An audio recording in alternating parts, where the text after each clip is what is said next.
Now we will see concept of DNA, chromatin and chromosome. बहुत ही सधा हुआ सिंपल सा टॉपिक है। क्या इसकी खास बात है पहले उसको जरा देखते हैं। सपोज करो कि ये कोई सेल है, ठीक है, और इस सेल के अंदर यहाँ पे ये रहा न्यूक्लियस। ओके, अब हमारा एक छोटा सा क्वेश्चन है। सेल में न्यूक्लियस है, सेल के अंदर जो भी एक्टिविटीज होगी, सेल के अंदर जो भी घटनाएं घटेगी, उसको बेटा कंट्रोल कौन करेगा? न्यूक्लियस करेगा। आखिर इस न्यूक्लियस के अंदर, इस केंद्रक के अंदर ऐसी क्या चीजें हैं, ऐसी कौन सी चीज है जो ये अपने सेल के अंदर होने वाली एक्टिविटी को कंट्रोल कर लेता है? आखिर ऐसा क्या है? तो पहले मैं यहाँ लिखता हूं न्यूक्लियस के ब्रैकेट में कि it control all the activities of cell. ये सेल के अंदर चलने वाले सारे एक्टिविटीज को क्या करता है? कंट्रोल कर लेता है। सीधा सा बात है, अगर ये सारे एक्टिविटी को कंट्रोल करता है तो हम लोग लिख सकते हैं कि ये ब्रेन ऑफ सेल है। ये क्या है? सेल का ब्रेन है। अगर किसी सेल में न्यूक्लियस नहीं है तो वो सेल है ही नहीं। एक क्वेश्चन आपसे नीट में पूछा जाएगा, अगले दिन मैं सीट दूंगा आपको सॉल्व करने के लिए, ठीक है। एक क्वेश्चन पूछा जाता है कि a cell is no cell without, मतलब ऐसी कौन सी चीजें हैं जिसके बिना सेल है ही नहीं? न्यूक्लियस। अगर न्यूक्लियस को निकाल दोगे तो इसके अंदर कोई भी एक्टिविटी सही से चल नहीं पाएगी। तो मैं यहाँ पे लिखता हूं a cell is no cell without nucleus. Cell जो है वो न्यूक्लियस के बिना बच्चों सेल है ही नहीं। A cell is no cell without nucleus. अब हमारा एक छोटा सा सवाल है यहाँ पर कि ऐसा कुछ सेल है क्या, या कुछ इस बात का एक्सेप्शन है क्या? है। आपने नाम सुना होगा हमारी आरबीसी, रेड ब्लड सेल, लाल रक्त कोशिकाएं। ब्लड के 3 सेल्स होते हैं ना, आरबीसी, डब्ल्यूबीसी और प्लेटलेट्स होते हैं ना। तो हमारी ब्लड में जो आरबीसीज होता है वो लिविंग तो है, लेकिन उसके अंदर में न्यूक्लियस नहीं है। नंबर 1। नंबर 2, तुमने फ्लोएम का नाम सुना है? जाइलम और फ्लोएम। तो फ्लोएम के 4 कंपोनेंट होते हैं। उसमें एक होता है सीब ट्यूब, एक ट्यूब है जिसके थ्रू फूड का ट्रांसपोर्ट होगा, सीब ट्यूब। भोजन को इधर से उधर प्लांट में ले जाया जाएगा, ग्लूकोज को या ऑर्गेनिक कंपाउंड को। तो ये जो सीब ट्यूब है उसमें भी न्यूक्लियस नहीं होता है, लेकिन वो भी क्या है? लिविंग है। तो कुल मिला के मैं यहाँ लिख सकता हूँ a cell is no cell without nucleus. ठीक है। दूसरी बात ये मैं यहाँ पे लिख सकता हूँ, इसका एक्सेप्शन, इसका एक अपवाद है। क्या है exception? RBC, red blood corpuscles of mammal. स्तनधारी जीवों की जो आरबीसी है ना बच्चों, उसमें ऐसा नहीं होता है। नंबर 1। और नंबर 2 हम लोग क्या लिख सकते हैं इसमें? ध्यान दीजिएगा, सीब ट्यूब। किसकी सीब ट्यूब? फ्लोएम की। Sieve tube of phloem. Phloem का जो सीब ट्यूब होता है उसमें भी न्यूक्लियस नहीं होता है। इस दोनों की अगर बात करें तो मैं लिख सकता हूं लैक न्यूक्लियस।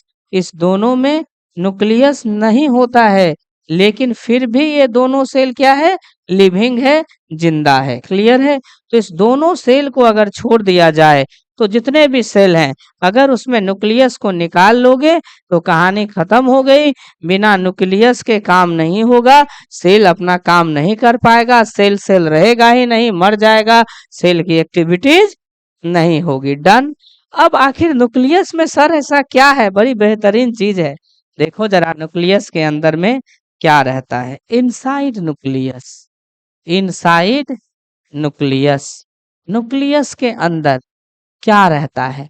न्यूक्लियस के अंदर एक मॉलिक्यूल है, देखो इस तरीके से।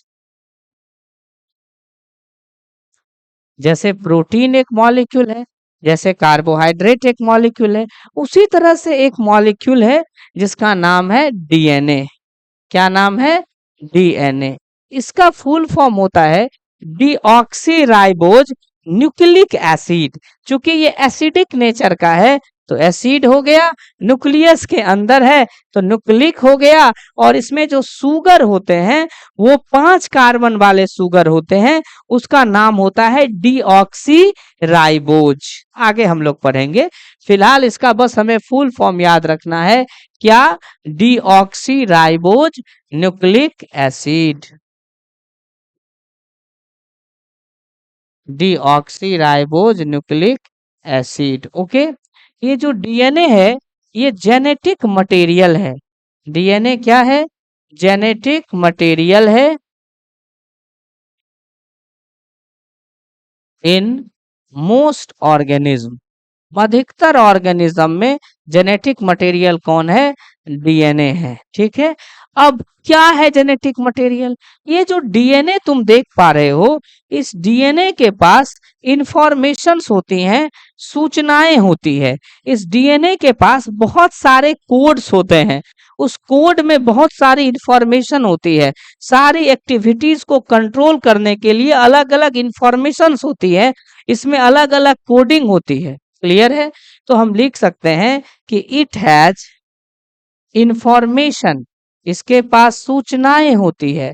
और वो सूचना किस रूप में होती है? कोडेड फॉर्म में होती है। किस रूप में होती है? कोडेड फॉर्म में होती है। क्यों होती है?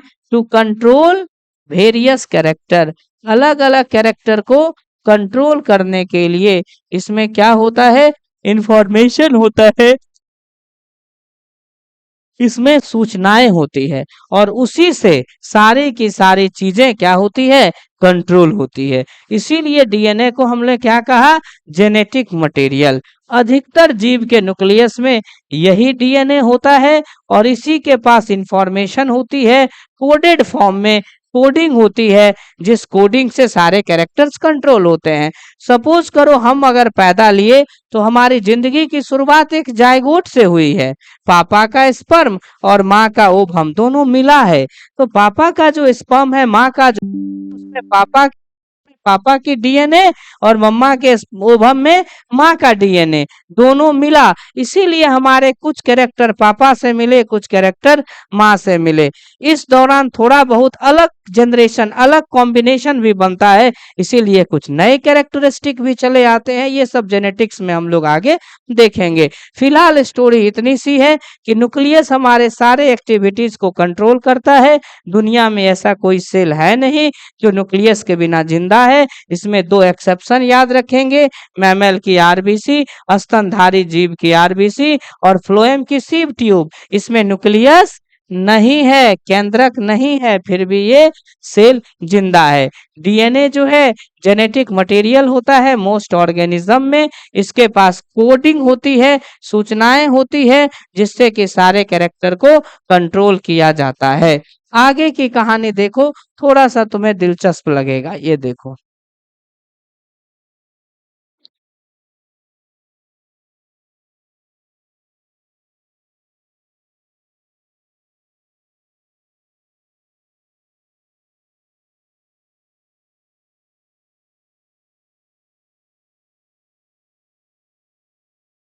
ये डीएनए है, ये रही डीएनए।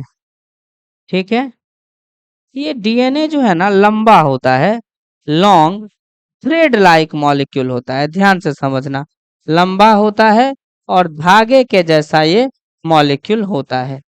इसके ऊपर अगर बात करें बच्चों, तो चूंकि डीएनए है ये, इसके ऊपर चार्ज जो है ना वो नेगेटिव होता है। कैसा चार्ज होता है? Negative charge. इसको जब हम लोग स्ट्रक्चर को देखेंगे डिटेल आगे 12th क्लास में, तो इसमें फॉस्फेट रहता है। ठीक है, H3PO4 जानते हो ना, फॉस्फेरिक एसिड। ठीक है, तो वहीं से जब हम लोग हाइड्रोजन निकालते हैं तो वो फॉस्फेट बनता है PO4-3, और -3 आ गया ना, तो उसी की वजह से इस पर चार्ज कैसा हो जाता है?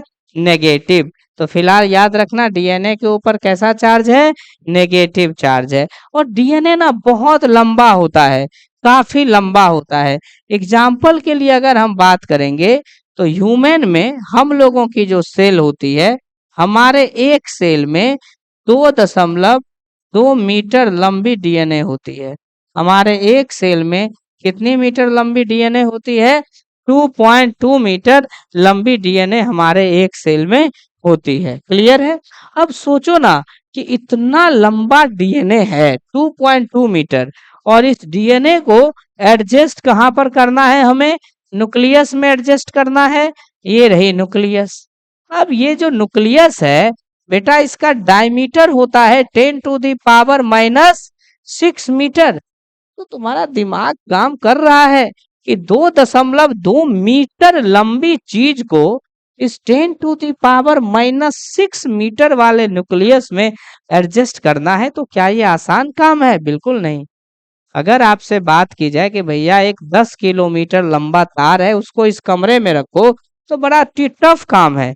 लेकिन अगर हम उसको स्पेशल तरीके से मोड़ दे, बंडल बना दे, तो शायद किसी कोना में रह के वो एडजस्ट हो सकता है।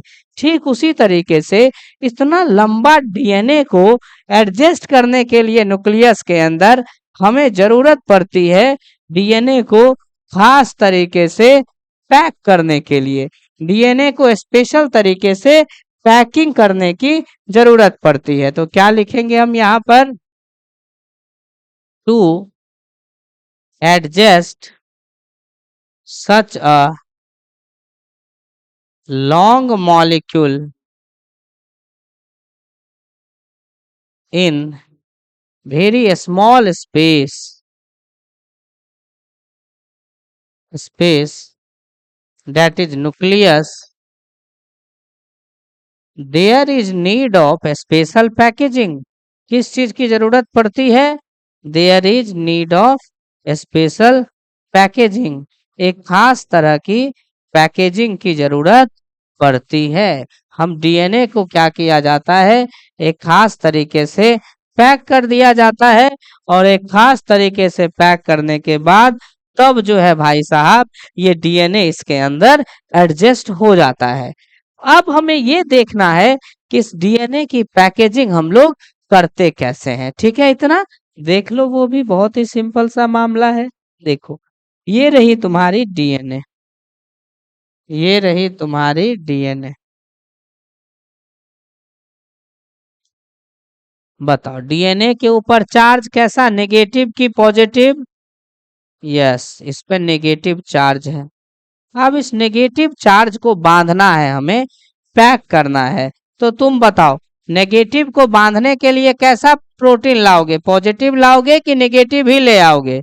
पॉजिटिव लाएंगे ना, अपोजिट प्रोटीन लाएंगे तब ना अट्रैक्ट होके बंधा जाएगा। तो चूंकि डीएनए के ऊपर बेटा याद रखना है नेगेटिव चार्ज की पॉजिटिव चार्ज, नेगेटिव चार्ज। ठीक है, तो इसको पैक करने के लिए हम लोग क्या करते हैं? Packed bye positive charge protein.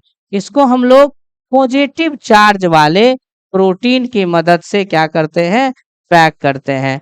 Packed bye positive charge protein. और ये जो पॉजिटिव चार्ज वाला प्रोटीन होता है, इसका दो नाम होता है।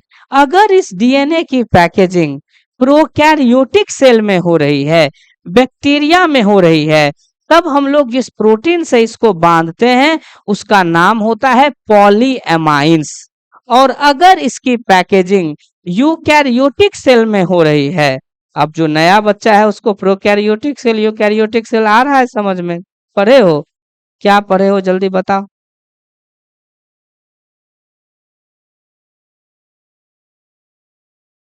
लगता है तुम ऑनलाइन पढ़े हो। और बताओ, मेन बात बताओ, मुद्दे की बात। ये सब यूट्यूब वाला टीचर सब लिखा के निकल जाते हैं। नहीं बेटा, मेन डिफरेंस प्रोकैरियोटिक सेल की जो न्यूक्लियस होती है ना, वो जो न्यूक्लियस होती है, उस न्यूक्लियस में क्या खास बात होता है? Nucleus is not surrounded by any membrane. Nucleus के चारों तरफ कोई कवरिंग नहीं होती है, दैट इज प्रोकैरियोटिक सेल। और अगर nucleus is surrounded by membrane, that is eukaryotic cell. यही मेन डिफरेंस है। ठीक है, अभी समझ लो कि प्रोकैरियोटिक सेल किसमें होता है हीरो? बैक्टीरिया में। प्रोकैरियोटिक सेल बोले तो बैक्टीरिया। ठीक है, अब देखो, तो अगर हम इसकी पैकेजिंग कर रहे हैं डीएनए की, और कहां पर कर रहे हैं? मान के चलो प्रोकैरियोटिक सेल में। तो कौन सा प्रोटीन लाएंगे? पॉलीएमाइंस। क्लियर है। और अगर यूकैरियोटिक सेल में इसकी पैकेजिंग हो रही है तब हम लोग कौन सा प्रोटीन लाएंगे? हिस्टोन। ओके, फिर से डीएनए काफी लंबी मॉलिक्यूल है, इसको अगर हमें क्या करना है? सही से पैक करना है। अगर सही से इसको अपन पैक नहीं करेंगे तो ये न्यूक्लियस में एडजस्ट ही नहीं हो पाएगा, है ना। तो इसके लिए प्रोटीन का हमने सहारा लिया है बच्चों। पॉलीएमाइंस जो होती है इसका एक और नाम होता है नॉन हिस्टोन, क्योंकि ये तो हिस्टोन है ना, तो इसको बोल दो नॉन हिस्टोन। तो पॉलीएमाइंस या नॉन हिस्टोन प्रोटीन किसमें यूज करते हैं हम लोग? यूकैरियोट में या प्रोकैरियोट में? बोलो, प्रोकैरियोट में, इन प्रोकैरियोट्स। और हिस्टोन प्रोटीन जो होता है वो हम लोग किसमें यूज करते हैं? In eukaryotes. यूकैरियोटिक सेल में, अब डायरेक्ट क्वेश्चन आ जाओ नीट का, सीधा क्वेश्चन आ जाओ, यूकैरियोट्स में डीएनए की पैकेजिंग कौन से प्रोटीन से होती है? हिस्टोन। प्रोकैरियोट में डीएनए की प्रोटीन कौन से डीएनए की पैकेजिंग कौन से प्रोटीन से होती है? पॉलीएमाइन से होती है। Polyamines are also called non histone protein. तो ये पॉजिटिव चार्ज प्रोटीन है। ठीक है भाई, यहां तक तो कोई इशू है नहीं। अब जब हम लोग इसको पैक करेंगे तो देखो ये इस तरीके का हो जाएगा डीएनए, एकदम इस तरीके का नेटवर्क की तरह बन जाएगा। एकदम हमने इसको बांध दिया, बांध करके नेटवर्क लाइक बना दिया। ये जो हमने बांधा है किसकी मदद से बांधा है? किसी न किसी प्रोटीन की ही मदद से हम लोग इसको बांधे हैं। तो ये हम लोग प्रोटीन बना देते हैं पिंक से। क्लियर है? अब देखो, this is called chromatin network. इसको अपन क्या नाम देते हैं? क्रोमेटिन नेटवर्क नाम देते हैं। यानी डीएनए जो है कंडेंस होकर के क्या बन गया? पैकेज होके क्रोमेटिन नेटवर्क बन गया। ये आपको दिखता नहीं है, ये इनविजिबल होता है और ये मौजूद रहता है, प्रेजेंट रहता है किसके अंदर? न्यूक्लियस के अंदर। न्यूक्लियस के अंदर क्रोमेटिन नेटवर्क के ही फॉर्म में डीएनए पड़ा रहता है। क्रोमेटिन नेटवर्क फाइबर के जैसा है, इसको बोल दिया जाता है न्यूक्लियो प्रोटीन फाइबर। क्या बोलते हैं? Nucleo protein fibres. ठीक है, तो इसको प्रोटीन की मदद से हमने बांध दिया है और बांध करके क्या बना दिया है? क्रोमेटिन नेटवर्क बना दिया है। ओके, यहां तक ठीक है मामला। अब सुनो, जब सेल का डिवीजन होगा तब क्या होगा? This is important. कहने का ये मतलब है कि मान लो कि तुम्हारे पास में कुछ कपड़े हैं, जब तुम कमरा चेंज करते हो तो क्या करते हो? सारे कपड़े को एक साथ पैक करके बंडल बनाते हैं ना, ताकि चेंज करने में आसान हो, अच्छे से एक घर से दूसरे घर में चला जाए सारा कपड़ा। ठीक वही कॉन्सेप्ट है बेटा। ये जो जाल की तरह अरेंजमेंट है, ये जो क्रोमेटिन नेटवर्क की तरह अरेंजमेंट है, इससे क्या ही हो जाएगा? ये जो क्रोमेटिन नेटवर्क की तरह अरेंजमेंट है, इससे बहुत कुछ नहीं हो सकता ना, क्योंकि अगर डिवीजन करेगी सेल, दुनिया की हर सेल लगभग डिवाइड करती है। Cell derive from pre existing cell, cells arise from pre existing cell. Cell हमेशा पहले से जो सेल है उसी के बंटवारे से बनते हैं। एक सेल है वो बट के दो बनाते हैं। हमारी जिंदगी की शुरुआत होती है सिंगल सेल जायगोट से। जायगोट डिवाइड करता है 2 सेल, 4 सेल, 8 सेल, 16 सेल, 32, 64, ऐसे करके पूरी बॉडी बनती है, जिसमें 9 महीना 10 दिन का लगभग समय लग जाता है। मुद्दा ये है कि अगर हमें सेल की बात करें, सेल के करें तो बटेगी, तो बटेगी तो इसका जो इतना लंबा डीएनए है, उस डीएनए को भी तो बांटना पड़ेगा ना, हाँ या ना? बांटना पड़ेगा। तो कैसे बांटेगी? इक्वली बांटेगी। अगर ये इस तरीके से सपोज करो रहेगा उलझा हुआ, तो डिस्ट्रीब्यूशन में दिक्कत होगी। तो जब सेल में डिवीजन होता है, ड्यूरिंग सेल डिवीजन, जब सेल में बंटवारा चलता है, ड्यूरिंग सेल डिवीजन, जब सेल बंटने लगती है, सेल में डिवीजन होने लगती है, तब क्या होता है भैया? During cell division it is more condensed. इसको और पैकिंग किया जाता है और कंडेंस्ड कर दिया जाता है। किसकी मदद से कंडेंस्ड किया जाता है? With help of, it is more condensed with help of some more proteins. कुछ और प्रोटीन्स की मदद से इसको और पैकेजिंग की जाती है और पैकेजिंग की जाती है और फाइनली जो है ये पैकेजिंग होने के बाद जो स्ट्रक्चर बनता है वो हमें ये दिखलाई देता है कुछ इस तरीके का। और इसी स्ट्रक्चर को हम लोग क्या नाम देते हैं? क्रोमोजोम। नाम सुना है?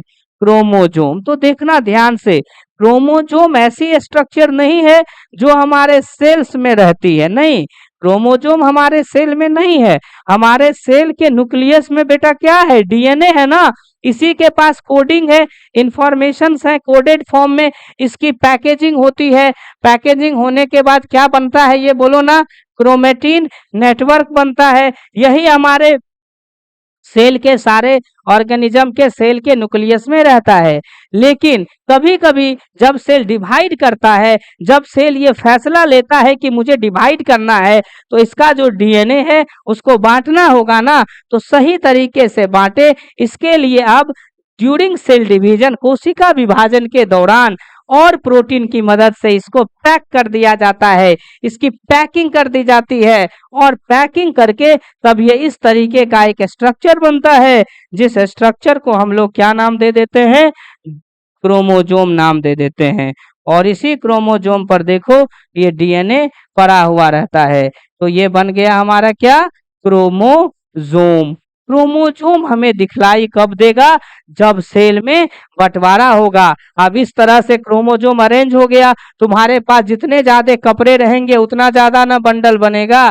ठीक उसी तरह से बच्चा, तुम्हारे पास जितनी लंबी डीएनए रहेगी उतना क्रोमोजोम बनेगा। तुम बचपन में रटे होगे कि हमारे सेल में क्रोमोजोम 46 होती है, 46। क्यों क्यों रटे हो? दरअसल हमारी डीएनए कितनी लंबी होती है? 2.2 मीटर। और जब इस 2.2 मीटर डीएनए को कंडेंस किया जाता है तो ऐसे ऐसे 46 क्रोमोजोम बन जाते हैं। फर्न एक है ओपियोग्लोसम, उसकी डीएनए जब कंडेंस होती है तो 1260 क्रोमोजोम बनता है, तो उसमें क्रोमोजोम नंबर हो गया 1260। मटर का पौधा मेंडलिज्म पढ़ा होगा, 14 क्रोमोजोम होता है। दरअसल उसकी डीएनए जब सेल डिवीजन के दौरान कंडेंस होती है तब उसमें जाकर के 14 क्रोमोजोम बनता है। फ्रूट फ्लाई, ड्रोसोफिला मेलानोगास्टर, मक्खी है एक, उसकी सारी डीएनए जब कंडेंस होती है तो जाकर के 8 क्रोमोजोम बनता है। तो क्रोमोजोम हमारे सेल में, तुम्हारे सेल में, किसी ऑर्गेनिज्म के सेल में रहते नहीं है। रहता है क्या? Chromatin network. क्रोमेटिन नेटवर्क में क्या है? डीएनए और प्रोटीन। लेकिन जब सेल डिवीजन होता है उस समय में ये कंडेंस होके एक स्ट्रक्चर बनाते हैं जो दिखता है माइक्रोस्कोप में, that is called chromosome. Clear है? तो क्रोमोजोम के बारे में क्या लिखेंगे? Chromosome is seen at place of nucleus. Nucleus के जगह पर क्या दिखने लग जाता है? क्रोमोजोम दिखने लग जाता है। कब भाई साहब? ड्यूरिंग सेल डिवीजन, कोशिका विभाजन के दौरान। समझ में आ गई बात है? ड्यूरिंग सेल डिवीजन, कोशिका विभाजन के दौरान। तो ये कुल मिलाकर के जो कहानी है क्रोमोजोम की कहानी है।